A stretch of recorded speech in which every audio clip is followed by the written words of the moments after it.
இப்படி ஒரு நாத்தனாரா? நித்யஸ்ரீ, காஃபி எடுத்துக்கோ. பாட்டியின் குரல் கேட்க, இரு பாட்டி, இன்னும் கொஞ்சம் தான் இருக்கு. ஹோம்ஒர்க் முடிச்சிடுவேன். சுறுசுறுப்பாய் எழுதிக்கிட்டே சொன்ன நித்யஸ்ரீ பதில் கொடுத்தாள். அப்பொழுது அங்கே வந்த தன் மகள், என்ன ஆச்சா நித்தி? டைம் இல்லை, கமான் என்று கூறிக்கொண்டே தன் லேப்டாப்பில் எதையோ அடித்துவிட்டு உள்ளே குக்கரை திறந்து சாதத்தை வெளியே எடுத்தாள். பாட்டி காஃபியை டீப்பில் மூடி வைத்துவிட்டு வாசலில் இருந்த ஊஞ்சலில் உட்கார்ந்தாள். அப்படியே கண்களை மூடிக்கொண்டாள். அம்மா, எனக்கு இந்த வரன் வேண்டாமா? சென்னைக்கெல்லாம் நான் போக மாட்டேன்.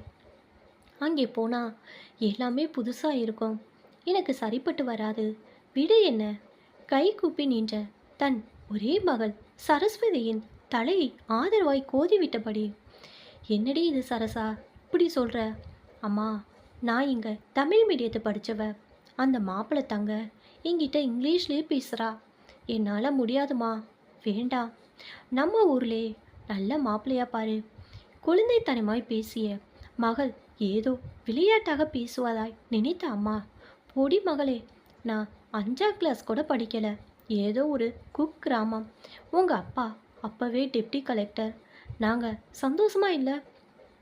என்ன, இங்கே கும்பகோணத்துலேயே இருந்துட்டோம். உனக்கு பெருசாக படிக்க விருப்பம் இல்லை, அதனால் என்ன நாங்கள் 2 பேரும் சந்தோஷமாக குடும்பம் நடத்தலையா என்ன? அம்மா, அது 24 வருஷத்துக்கு முன்னாடி. இப்பெல்லாம் அப்படி இல்லை. அவள் மெட்ராஸ்லேயே பிறந்து வளர்ந்தவ. அந்த நாகரிக வாழ்க்கையில் மூழ்கினவ. எனக்கு அதெல்லாம் ஒத்து வருமா சொல்லு? அதுவும் எனக்கு இங்கிலீஷெல்லாம் பிடிக்கலை. என்னமோ போல இருக்குது.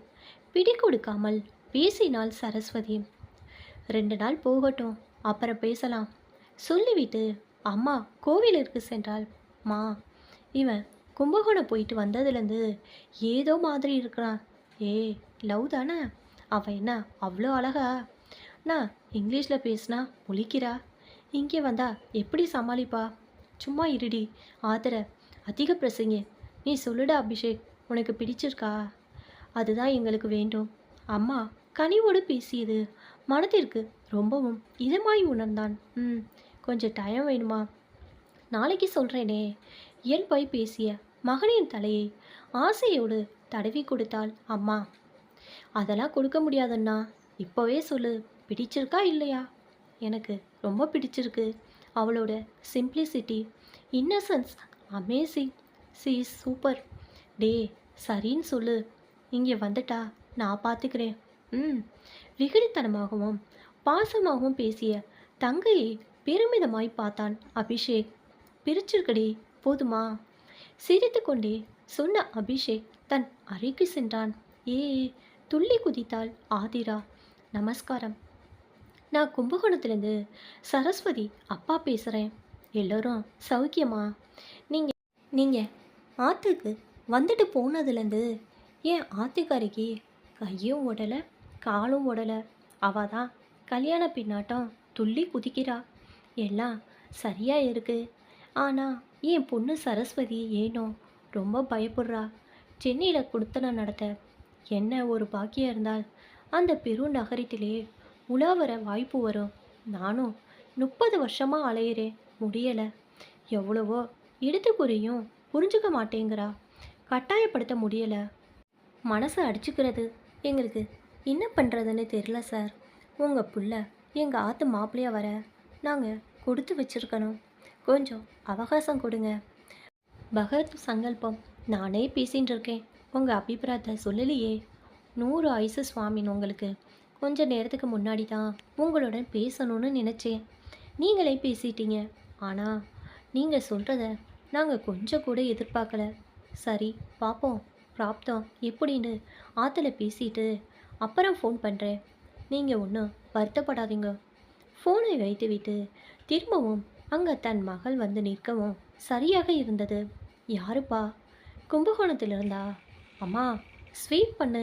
சந்தோஷமாய் கத்திய ஆதரவை சற்று கவலையோடு பார்த்தவர், உங்கள் அம்மாவை கூப்பிடு என்றார். என்ன சொல்லுங்க? சரஸ்வதி இந்த வரன் வேணான்னு சொல்கிறாளாம். அவ பயப்படுறாளாம். சென்னைக்கு வர அங்கேயே பிறந்து வந்துட்டா. இந்த சூழ்நிலை ஒத்து வராதுன்னு நினைக்கிறாளாம். இங்கிலீஷ் கண்டு பயப்புறான்னு சொன்னார் அவ அப்பா. இவருக்கு ரொம்ப வருத்தம். என்ன பண்ணலாம்?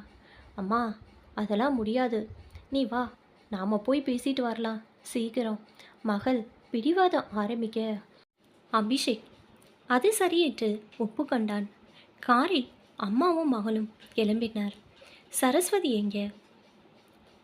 இதோ வந்துடுவா. அவ அத்தை ஆத்துல லக்ஷ்மி பூஜை பண்ணா. இவ கொஞ்ச நேரம் இருந்துட்டு வரேன்னு சொன்னா. இதோ வந்துட்டாளே. அம்மா சொல்ல வாங்கோ என்றாள் மெல்லிய குரலில். சரஸ்வதி ஒன்று புரியாமல், மன்னி, இப்படி கூப்பிடலாம்ல? நான் கூப்பிடுவேன். இல்லை, சரஸ்வதின்னு கூப்பிடட்டுமா? என்னுடைய சாய்ஸ். மன்னி தான். சும்மா இரு. இதோ பாருமா சரஸ்வதி, எங்கள் எல்லோருக்கும் உன்னை ரொம்ப பிடிச்சிருக்கு. நீ என்ன சொல்கிற? அபிஷேக் அம்மா அன்போடு கேட்க, அம்மா நீ சும்மா இரு. மணி, நான் சொல்கிறேன். அபிஷேக் ரொம்ப நல்ல பையன். அவன் உங்களை நல்லா தாங்குவான். நான் அன்னைக்கு உங்ககிட்ட இங்கிலீஷ் பேசினது எல்லாம் ஒரு பீலாக தான். அது எங்கள் ஸ்டைல். ஃப்ரெண்ட்ஸுக்கிட்ட பேசி பேசி அப்படி. அது தப்புன்னு தெரியலை. சாரி. ஆனால் நான் தான் அப்படி. அபிஷேக், அவனுக்கு இந்த இங்கிலீஷ் கண்டாலே பிடிக்காது. ரொம்ப நல்லா பேசுவான். ஆனால் அது பிஸ்னஸ்க்கு மட்டும்தான். இந்த தசு புசுன்னு இங்கிலீஷெல்லாம் அவனுக்கு கொஞ்சம் கூட ஒத்து வராது. என்னையே கத்துவான். அப்புறம் அது என்ன பெரிய விஷயமா? சும்மா நாங்கள் அப்படி தான். நீங்கள் வந்தாலும் மாறிடுவீங்க. சென்னைனா சும்மாவா? நீங்கள் மெரினா பீச் வந்திருக்கிறீங்களா? எத்தனை அழகு தெரியுமா? உங்கள் ஊரில் இருக்கிற கோவில்கள் மாதிரி அங்கேயும் இருக்குது. பார்த்தசாரதி கோயில், அஷ்டலக்ஷ்மி கோயில், மருதேஸ்வரர் கோவில், முக்தியம்மன், திருவேற்காடு திருப்பதி தேவஸ்தானம் அப்படின்னு எத்தனையோ பிரசித்தி பெற்ற கோவில்கள் தெரியுமா? நாங்கள் இருக்கிறது பெசன் நகரில். அஷ்டலக்ஷ்மி கோயில் பக்கத்தில் ரொம்ப அழகாக இருக்கும். எத்தனை கடை! டி நகர், மயிலாப்பூர், எங்கெல்லாம் ஜவுளி கடல் இருக்குது. எத்தனை மால்கள்! பிரம்மாண்டமாய் எல்லா ஊர் மக்களும் இங்கே பிழப்பை தேடி வந்துட்டுருக்கா. எல்லாரையும் வாழ வைக்கும் ஊர். எங்கள் அம்மா அப்பா ரொம்ப ஜாலியாக இருப்பா. நீங்கள் பயப்படவே வேண்டாம். மாதத்துக்கு 2 நாள் இங்கே வருவோம். சந்தோஷமாக இருந்துட்டு போகலாம். என்ன சொல்கிறீங்க? இப்படி வெளிப்படையாய் பேசிய ஆதிரையை ஆச்சரியமாக பார்த்தாள் சரஸ்வதி. அவள் இப்படிதாம்மா பேசிகிட்டே இருப்பா. நீ சொல்லு. முதல்ல காஃபி சாப்பிடுங்க 2 பேரும். சரஸ்வதி அம்மா சொல்ல சரஸ்வதி ஆரம்பித்தாள். ஒரே ஒரு தடவை தான் சென்னைக்கு வந்திருக்கேன். ஆனால் நிறைய சினிமாலே சென்னையை பற்றி பார்த்துருக்குறேன். நிறைய படிச்சிருக்கேன். இப்போல்லாம் மும்பை போல் ஆயிட்டு அந்த நாகரிக வாழ்க்கை எனக்கு ஒத்து வருமானு யோசனையாக இருக்குது. தயங்கி பேசியவள் தன் கையில் கொண்டு வந்த பூவை அபிஷேக் அம்மாவிடம் கொடுத்தாள். என்ன நீங்கள் இவ்வளோ சொல்கிறேன், கேட்க மாட்டீங்களா? ஆதிரா கேட்க, இதோ பார் சரசா, நீ இப்படி பிடிவாதம் பிடிக்கிறது சரியில்லை. இவ்வளோ அழகா இந்த பொண்ணு எடுத்து சொல்லுது.